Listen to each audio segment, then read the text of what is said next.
Alléluia. Nous bénissons le Seigneur qui nous donne la grâce d'être devant vous en ce jour précieux. Que son nom soit béni. Nous vous adressons nos fraternelles salutations. La communauté chrétienne veut célébrer une grande fête demain, la fête des rameaux. Il est vrai que beaucoup ne s'inquiètent pas trop de la fête des rameaux, mais ils attendent le dimanche de Pâques parce que pour eux, c'est le dimanche de Pâques qui compte. Mais s'il n'y a pas rameau, il ne peut jamais y avoir de Pâques. Il y a un mystère dans le jour de rameau. Et vous devez comprendre ce mystère. Parce que si tu n'as pas part avec le Seigneur au jour de rameau, tu ne peux avoir part avec le Seigneur au jour de la résurrection, au jour de la Pâque. Parce qu'il y a un grand mystère dans le jour de rameau. La Bible parle d'un jour que Dieu lui-même a fait. Quand vous lisez Psaume, David a reçu une grande révélation sur le jour de rameau.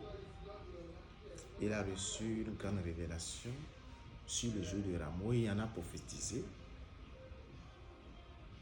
Psaume 118. Psaume 118, quand vous lisez Psaume 118, je crois à partir du verset, le verset 24, nous dit, c'est ici la journée que l'Éternel a faite. C'est ici la journée que l'Éternel a faite.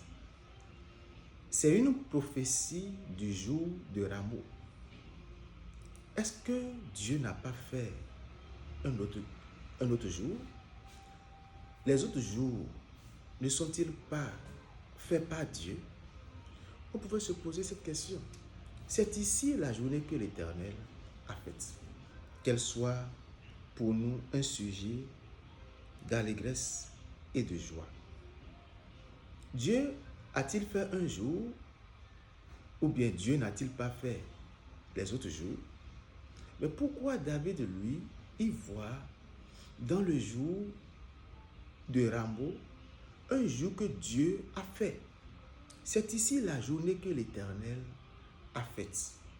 La journée où nous allons annoncer celui qui vient au nom du Seigneur. Le Seigneur Jésus, lui, il parle d'un jour qui a été donné. David, lui, voit un jour que l'Éternel a fait, un jour que Dieu lui-même a préparé. Mais le Seigneur Jésus, le jour de rameau, quand il veut aller à Jérusalem, a pleuré sur Jérusalem parce que Jérusalem ne connaissait pas le jour. Et puisque Jérusalem ne connaissait pas le jour, il a pleuré sur Jérusalem. Mais il lui dit, dans Luc chapitre 19, à partir du verset 41, il dit, si toi au moins en ce jour qui t'est donné. Donc le Seigneur Jésus lui parle d'un jour qui a été donné. David lui parle d'un jour que Dieu lui-même a préparé. Mais c'est quoi alors le jour que Dieu a préparé ou le jour que Dieu a donné? Le mystère du jour de rameau remonte dans le jardin d'Éden où Dieu prononçait la sentence. Quand vous allez dans Genèse chapitre 3, je crois le verset 15, où Dieu prononçait la sentence. Et la sentence issue de la désobéissance de l'homme. Dieu disait, je mettrai une inimitié entre toi et la femme, entre sa postérité et ta postérité. Vous devez comprendre que la femme n'a jamais de postérité. Mais seul l'homme a de postérité. Mais Dieu dit, je mettrai une inimitié entre toi et la femme, entre sa postérité et ta postérité. Celle-ci t'écrasera la tête et tu lui blesseras le talon. Dieu, déjà à partir de cet instant, posait les pas du salut. La postérité qui viendra écraser la tête du serpent. Laisse-moi vous dire une chose. Est-ce qu'il peut y avoir un brisement de quelque chose sans qu'il y ait de contact? Avant qu'on ne parle de briser quelque chose, avant qu'on ne parle d'écraser quelque chose, il faudrait qu'il y ait un contact. Et c'est le contact qui peut créer le brisement ou bien l'écrasement de la chose. Alors, quand Dieu disait cela, Dieu faisait allusion à un jour qui viendra où il va écraser. Le jour que lui-même, il a préparé pour que le contact soit effectif. C'est comme tu dis à quelqu'un, il y a un jour, quelqu'un peut-être veut te faire quelque chose et il a prévu le faire à un jour donné et il te dit, je vais te faire ça, mais un jour viendra, je te le ferai. C'est en quelque sorte ce que Dieu voulait dire. Quand Dieu disait, celle-ci t'écrasera la tête et tu lui blesseras le talon, le moment où cette prophétie allait s'accomplir, c'est à un jour donné. Ça va commencer à un jour. Ça va commencer à un temps donné. Ce temps, c'est le temps que David a reçu en révélation, qui est le jour de Rameau. Vous comprenez avec moi que si quelqu'un n'a pas part à Rameau, il ne peut jamais avoir part à Pâques. Au jour de Rameau, il y a quelque chose qui va se passer. Il y a une prophétie que Dieu a donnée à travers les enfants d'Israël quand il les faisait sortir de l'Égypte. Il y a une prophétie. Parce que le jour de Rameau, nous voyons que le Seigneur est monté sur un âne. Le Seigneur monté sur un âne. Est-ce le hasard? Est-ce que c'est ce qui lui a plu? La Bible dit, fille de Jérusalem, réjouis-toi, car ton roi vient. Il est monté sur un âneau, le petit d'une ânesse. Est-ce par hasard? Est-ce parce qu'il veut vraiment se faire plaisir en montant sur un âneau? Ou bien c'est forcément pour un but? Jésus est venu accomplir des choses qui ont été écrites sur lui. Il y a beaucoup de choses qui ont été écrites sur le Seigneur et il est venu les accomplir. Allons dans Exode chapitre 13.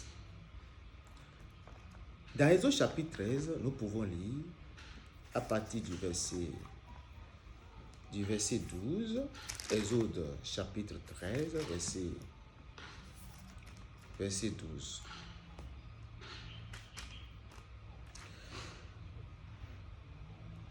Je lis Exode chapitre 13, verset 12. Tu consacreras à l'Éternel tout premier-né, même tout premier-né des animaux que tu auras. Les mâles appartiennent à l'Éternel. Dieu commence par dire quelque chose, il dit tu consacreras à l'Éternel tout premier-né des animaux que tu auras. Les mâles appartiennent à l'Éternel. Il y a la consécration des premiers-nés. La consécration, excusez-moi, des premiers-nés. Pourquoi? Parce que les premiers-nés, dans le voyage des premiers-nés, il y a un malheur dans leur vie. Il y a un malheur dans la vie des premiers-nés. Et à cause de ce malheur, Dieu veut dorénavant que les premiers-nés lui soient consacrés. Vous allez voir que Adam, premier-né de Dieu, mais Adam n'a pas hérité du droit d'ânesse. C'est le second Adam, Jésus, qui a hérité de ce droit. Adam a eu 2 fils. Premièrement, il a eu Caïn, Abel. Mais Caïn a été rejeté, Abel a été accepté. Quand nous venons sur Abraham, nous voyons que Abraham a eu Ismaël premièrement, Isaac en deuxième position et d'autres fils. Mais nous voyons que Ismaël a été rejeté et Isaac a été accepté. Quand je dis rejeté, ce n'est pas rejeté dans le sens d'un mépris, dans le sens du mot, non, mais rejeté dans le sens que Dieu a préféré, parce que Dieu préfère. Autrement dit, Dieu a préféré Isaac que Ismaël. Quand nous prenons Isaac, Isaac a eu Esau et il a eu Jacob, mais Dieu a préféré le second qui est Jacob et il a rejeté Esau. Regardez Jacob. Jacob a eu 12 fils. Nous voyons que le premier-né qui devrait recevoir le droit d'ânesse, qui est Ruben, il y a eu le malheur qui est venu aussi sur lui. Il n'a pas pu obtenir ce droit d'ânesse. Et c'est Joseph qui l'a obtenu. Joseph, il a eu Manassé, il a eu Ephraïm, mais Ephraïm a reçu le droit d'ânesse. Ça a toujours été comme ça. Il y a un malheur. Et la chose est comme le premier qui vient n'obtient pas et c'est le deuxième ou bien en tout cas ceux qui viennent en dehors de la première position qui obtiennent le droit d'ânesse. Quand ils étaient en Égypte,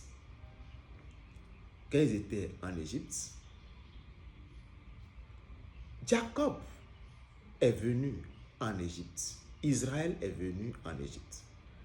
Dieu a voulu qu'on consacre les premiers-nés pour que dorénavant, ce malheur puisse quitter définitivement les premiers-nés.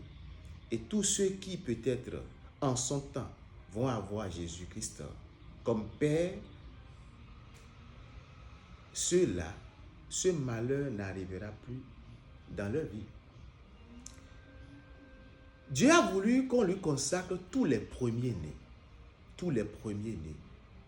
afin que les premiers-nés lui appartiennent. Dans le verset 13, d'abord je vais compléter un peu pour montrer que quand je prends Joseph est parti en Égypte comme premier-né d'Israël. Il est parti en Égypte comme premier-né d'Israël. Mais quand il est venu en Égypte, nous savons qu'il est resté dans la maison de Potiphar. Après, il est parti en prison. Et après toutes ces choses, il est devenu le premier ministre, bien le gouverneur d'Égypte. Quand il est devenu gouverneur d'Égypte, Pharaon lui a donné le nom de Safnat Panéa. Pharaon lui a donné le nom de Safnat Panéa. Ce nom qu'il a porté, c'est le nom de leur divinité. C'est coutume. Donc quand tu viens, quand vous voyez Shadrach, Meshach, Abednego, et des fois aujourd'hui, nous portons ces noms-là, les gens donnent ces noms-là à leurs enfants, ne sachant pas que c'est des noms des dieux babyloniens, ils ne savent pas. Sinon, leur vrai nom, c'est Anania, Azaria, Miskaël. Vous allez voir que Daniel aussi, on lui a changé de nom, mais Daniel, lui, il a conservé son nom et il a donné même son nom au livre qu'il a écrit. Quand Joseph, lui, est parti en Égypte, Pharaon lui a donné le nom de Safnat Panéa. Et Joseph est resté en Égypte comme gouverneur et il a travaillé comme Safnat Panéa. Quand le moment est venu et que ses frères sont venus, ses frères, ils se sont prosternés devant lui. Ne sachant pas que c'était, ils se prosternaient devant Joseph. Pour eux, ils sont en train de se prosterner devant le gouverneur, devant Safnat Panéa. Israël se prosternait devant Safnat Panéa. Le droit d'aînesse d'Israël, ils ont perdu cela. Israël a perdu son droit d'aînesse. C'est pourquoi vous allez voir que Dieu savait là où il voulait en venir. Il savait que tant qu'il ne tuera pas les premiers-nés pour récupérer l'esprit du premier-né chez les Égyptiens, il ne fera pas quitter Israël de l'Égypte. Il va falloir forcément. C'est pourquoi bien que les 9 plaies étaient passées, c'est lui-même qui endurcissait le cœur de Pharaon parce qu'il sait là où il veut en venir. Ce n'est pas les plaies qui étaient son problème. Les plaies, les 9 plaies, ce n'était pas pour faire sortir Israël, non. Les 9 plaies étaient pour faire manifester sa gloire, pour montrer que je suis Dieu, le Dieu tout-puissant, l'El Shaddai. Mais la plaie qui devait faire sortir Israël, c'est la 10e plaie, qui était la mort des premiers-nés d'Égypte. Effectivement, quand ils ont tué les premiers-nés d'Égypte, c'est là maintenant Dieu dit, consacre-moi les premiers-nés. Parce que quand les premiers-nés, quand l'ange de la mort est venu, il n'a pas tué une autre personne en Égypte. Il n'a tué que les premiers-nés. Parce que Dieu voulait récupérer l'esprit de premier-né que Israël a perdu.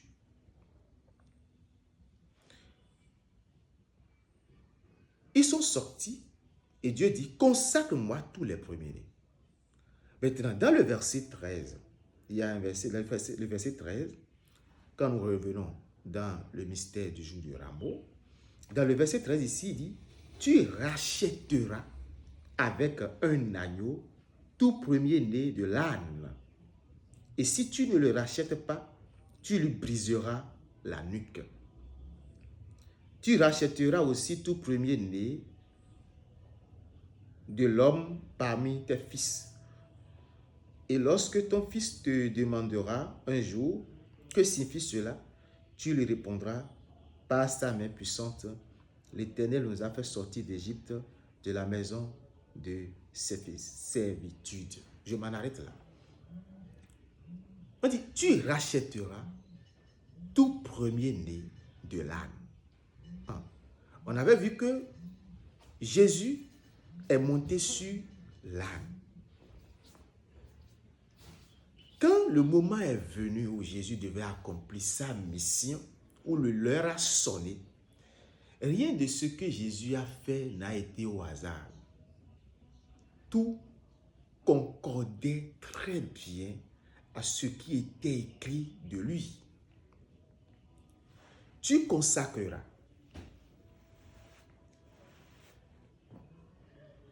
Et après, après la consécration, le rachat. Tu vas racheter tout premier-né de l'âne. Par quoi? Par un agneau. Remarquez ici que Dieu n'a pas dit, tu vas racheter tout premier-né de lion. Dieu n'a pas dit, tu vas racheter tout premier-né de panthère, tout premier-né d'éléphant, tout premier-né de phacochère, de porc, je ne sais quoi. Et Dieu n'a pas dit ça. Et l'élément de rachat, en tout cas, ce par quoi on doit racheter, Dieu n'a pas dit encore autre chose. Il n'a pas dit peut-être le chien, il n'a pas dit le chat, il n'a pas dit le bouc, il n'a pas dit choses là, mais il a dit l'agneau. Mais l'agneau doit racheter quoi? L'agneau doit racheter l'âne.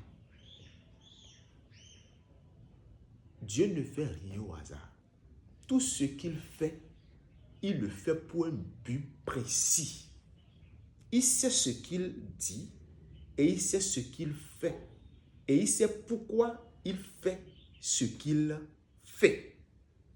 L'homme peut ne pas comprendre le plan de Dieu. Mais nous rendons grâce à Dieu qu'il donne la révélation à tous ceux qui se donnent à lui. La Bible dit, le secret de l'Éternel est avec les justes. Le secret de l'Éternel est avec les justes. C'est-à-dire, Dieu ouvre ses secrets à ses enfants qui le cherchent, qui le craignent. Dieu sait ce qu'il a. Qu'est-ce que Dieu a? Dieu a son agneau. Dieu a son agneau. Il a toujours son agneau. Et le processus de rachat, il l'a déjà établi même avant la fondation du monde. Il y a un processus et c'est lui-même qui sait le processus pour racheter, pour lui, pour racheter là. C'est pas un agneau, on ne peut racheter. C'est pourquoi Adam a péché, eux, ils ont seulement pris des feuilles de figue et ils se sont protégés. Mais Dieu, lui, il leur a fait un habit de peau d'animaux. Autrement dit, Dieu a déjà immolé son agneau parce que d'éternité en éternité, Dieu était toujours avec son agneau. Voilà les deux qui étaient. Au commencement, il n'y avait que Dieu et son agneau. Il n'y avait que Dieu et son agneau. Et c'est pourquoi, peut-être ça fera objet d'un autre enseignement que nous allons voir. Au 7e jour, la Bible dit Dieu se reposa de toutes ses œuvres. Il se reposa. Qu'est-ce que ça veut bien vouloir dire? Se reposer. Se reposer, c'est une question d'évaluation. Il a évalué. Il a évalué avec quoi? Il a évalué toute la création avec son agneau. Il a évalué. Nous n'allons pas trop entrer dans ça là. Au risque de ne pas nous écarter de ce que nous sommes en train de vouloir développer. Donc Dieu a toujours son agneau. Et c'est pourquoi le processus de rachat est toujours par l'agneau. Il a fait à Adam. À Adam, il a cousu un habit de peau. Il leur a fait ça. Il a pris la justification de l'agneau. Il a donné ça à Adam. Et il a pris la culpabilité de Adam. Et il a remis ça à l'agneau. C'est le processus. Maintenant ici, Dieu établit encore cette même liaison. Il établit encore le processus aux enfants d'Israël pour qu'ils soient et demeurent dans la mentalité du rachat. Mais il y a quelque chose ici encore qui nous interpelle. Il dit, tu rachèteras aussi tout premier-né de l'homme parmi tes fils. Tu rachèteras aussi tout premier-né de l'homme parmi tes fils.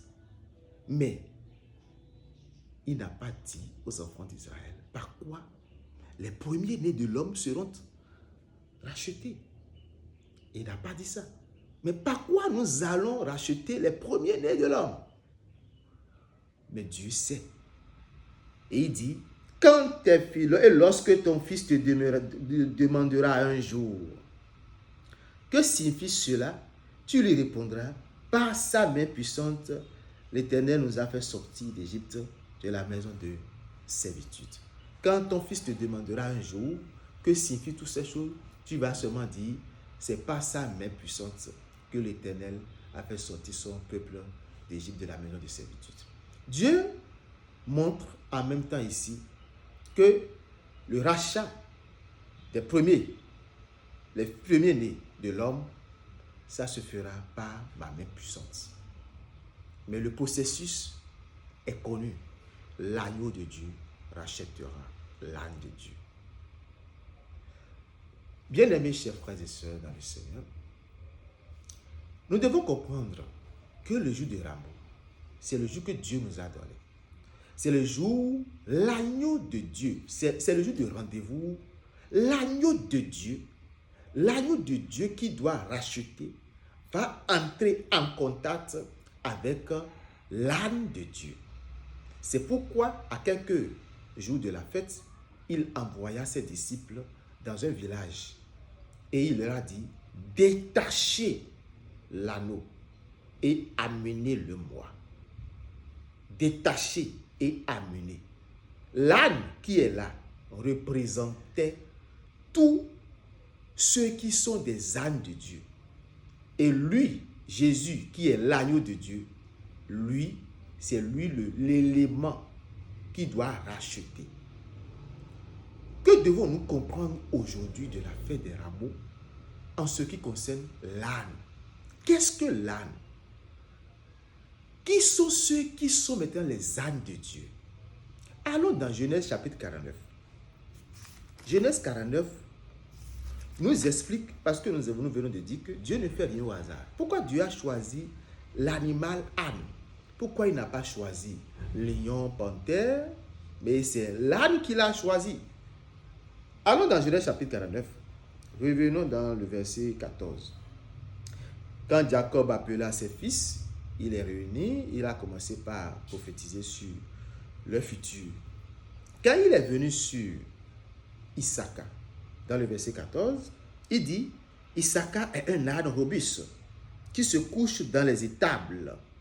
Il voit que le lieu où il se repose est agréable et que la contrée est magnifique. Et il courbe son épaule sous le fardeau et il s'assujettit à un tribut.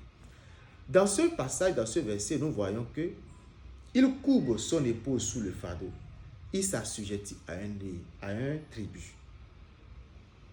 Issaka, Jacob voyait Issaka comme étant un âne. L'âne, c'est l'animal, parmi tous les animaux que nous connaissons, l'âne est l'animal qui est souvent utilisé comme il est utilisé en esclavage, c'est-à-dire il est utilisé dans la servitude. On dépose des fardeaux sur lui. On lui met des fardeaux. L'homme, Dieu, depuis que l'homme a chuté dans le jardin d'Éden, Dieu voyait tous les hommes comme étant des ânes. Dieu, depuis qu'ils ont chuté, il voit l'homme comme étant un âne. C'est-à-dire, par le péché, le fardeau est entré dans la vie des hommes. La malédiction, la maladie, les diverses sortes de problèmes, des situations qui constituent des fardeaux dans la vie de l'homme. Et Dieu voit l'homme comme âne, comme quelqu'un qui vit sous l'esclavage, quelqu'un qui vit sous la servitude. Et c'est comme ça que Dieu voit tous les hommes en fait. Et c'est pourquoi le plan de salut a été donné pour que l'agneau de Dieu vienne sauver l'homme. Et quand Jésus est venu, qu'est-ce qu'il a dit dans 11:28, Matthieu? Il dit, venez à moi, vous tous qui êtes fatigués et chargés, et je vous donnerai du repos et vous recevrez mes instructions. Venez à moi, vous tous qui êtes fatigués et chargés.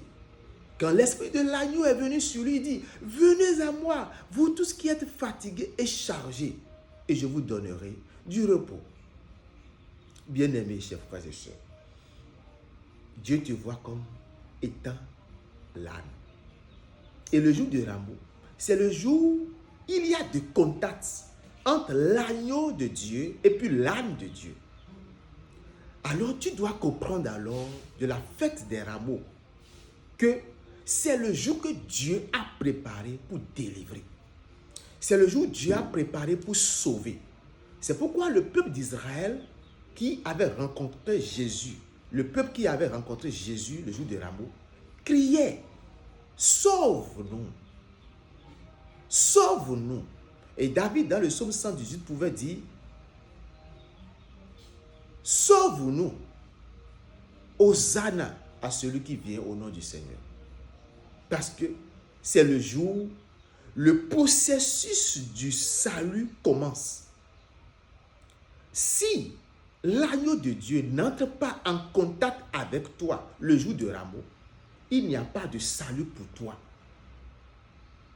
Et le jour où il entre en contact avec l'âne, c'est le jour de Rameau.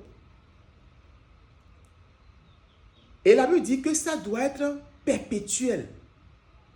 Et c'est pourquoi chaque année, le processus revient toujours. Et tout le monde doit vivre ce jour-là afin toujours d'être dans le salut éternel de Dieu. Dans une année, si tu rates Rameau, tu rates tout. Si tu rates Rameau, tu rates tout. Parce que c'est le seul jour que Dieu a préparé pour sauver. C'est le seul jour que Dieu a préparé pour délivrer. C'est le seul jour que Dieu a préparé pour entrer en contact avec l'âne de Dieu, afin maintenant de l'amener dans la semaine sainte pour pouvoir opérer des œuvres de salut dans sa vie pour que au jour de Pentecôte, il puisse être réconcilié avec Dieu. Nous venons de dire quelque chose. Au jour de Pentecôte, il puisse être réconcilié avec Dieu. C'est un voyage de 58 jours qui veut commencer à partir de demain. Un voyage de 58 jours. Si tu rates ce voyage, tu rates un salut gratuit cette année. Le salut que Dieu a préparé pour ses enfants. Le salut que Dieu a préparé. Car souvenez-vous, le but de Dieu, c'est de ramener l'homme. C'est d'amener l'homme à sa nature initiale. Quelle est la nature? C'est l'homme. La nature, c'est l'homme. La nature homme. C'est la nature homme. C'est l'homme qui a chuté. Dieu ne veut pas d'Adam. Dieu veut de l'homme. C'est l'homme que Dieu a perdu. Et c'est l'homme que Dieu veut ramener. L'apôtre Paul a reçu la révélation. Il parle de le premier homme et le second homme. Il parle du dernier, du premier Adam et du dernier Adam. S'il y a un premier et qu'il y a un dernier, ça veut dire qu'il n'y aura plus d'Adam. Jésus est le dernier Adam. Jésus est la fin adamique. Ça veut dire qu'après Jésus, il n'y aura plus Adam. C'est des mystères que peut-être nous traiterons après. Mais il n'a pas parlé du dernier homme. Il a parlé du second homme.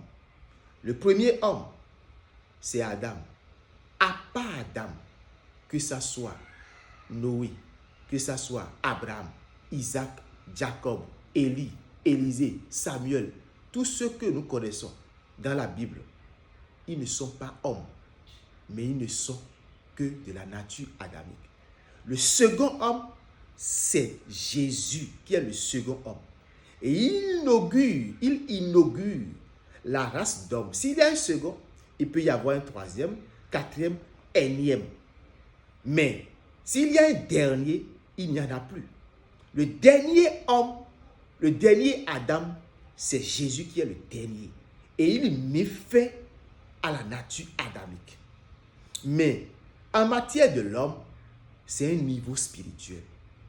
Quand on dit homme, ne voyez pas l'homme selon la définition que nous avons dans la Bible, excusez-moi, dans les dictionnaires.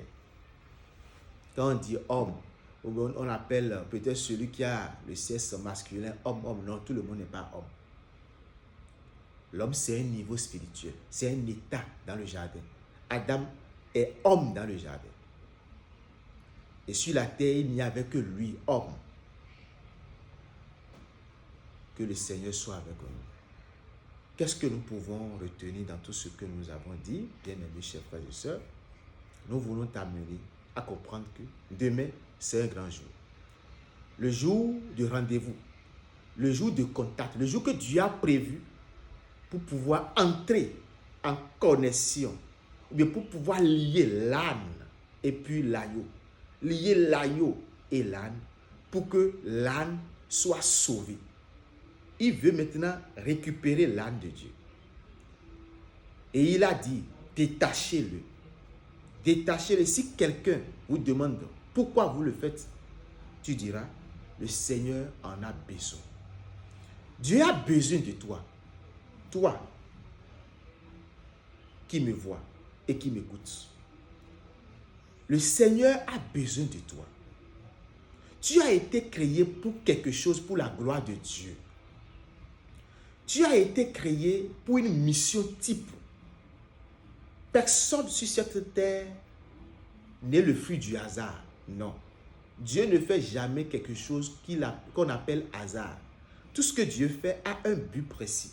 Chaque homme a un but précis sur cette terre, a accompli sur cette terre. Prends ta paume de main. Tu comprendras que tu n'as qu'une empreinte qui n'est propre qu'à toi et qu'à toi seul. Même si vous êtes des jumeaux, vous n'avez même pas les mêmes empreintes. C'est la raison pour laquelle tu dois comprendre que tu as une mission à accomplir sur cette terre. Mais si les gens ont pu garder l'âne dans ce village, c'est pour le priver du but pour lequel il a été créé. Comme aujourd'hui, beaucoup ont changé ta destinée. Beaucoup ont changé ce que tu as amené, ton avenir, beaucoup l'ont changé. Les gens ont fait des propositions de voyage. Il y a eu des promesses, mais jamais tu n'as bougé. Il y a d'autres personnes, ils vivent une malédiction générationnelle. Dans leur famille, ils ne se marient jamais. Dans leur famille, ils ne conçoivent jamais. D'autres vivent des maladies héréditaires. C'est le jour où le Seigneur veut maintenant de ces personnes pour pouvoir opérer l'acte de salut dans leur vie. Le Seigneur appelle tous ceux qui ont des problèmes demain. Demain, c'est le jour où tous ceux qui ont des problèmes sont appelés. Nous avons un chant que nous chantons dans l'église du christianisme céleste. Hosanna, Hosanna, Jésus Nazareth, ouais, Jésus, ouais, tout ce qui était lodi, vidi et oui, ben longtemps. Yo popo me hopo nike, Hosanna dope. Jésus-Christ au vida habitant, to solo di dobio Jérusalem. Zingidi bite we sole, Jésus Nazareth we jeyi, Bois, bobo, sananton didi, toi gunda holo no me. Wa mi me agba pin penle, dan peto son to de. Jesu me wlenganto mi lo, o me humbo je po jona po tin. Nation. Tous ceux qui vivent des situations, le Seigneur t'appelle demain. Tous ceux qui ont des problèmes, des maladies, tous ceux qui rencontrent des malédictions dans leur vie, demain est votre jour. Demain, c'est le jour que Dieu a fait. Il a fait ce jour. Après avoir créé les 7 jours, il a fait encore un jour qu'il a caché. Il a révélé le jour à David. Et David a prophétisé ce jour. David dit, c'est le jour que l'Éternel a fait. Et Jésus, en s'approchant de Jérusalem, a pleuré sur Jérusalem. Et il dit, si toi, au moins en ce jour qui t'est donné, tu connaissais, il dit, si toi au moins en ce jour qui t'est donné, tu connaissais les choses qui appartiennent à ta paix, mais malheureusement, elles te sont cachées. Alors il viendra sur toi des jours où tes ennemis vont te détruire. Car le jour que tu as été visité, tu ne connais pas. Le jour que tu n'as pas connu le jour où tu as été visité. Tous ceux qui ont des problèmes sont attendus. Le Seigneur nous aidera tous. Le Seigneur vous bénira tous. Que son nom soit béni. Amen. Alléluia. À la prochaine.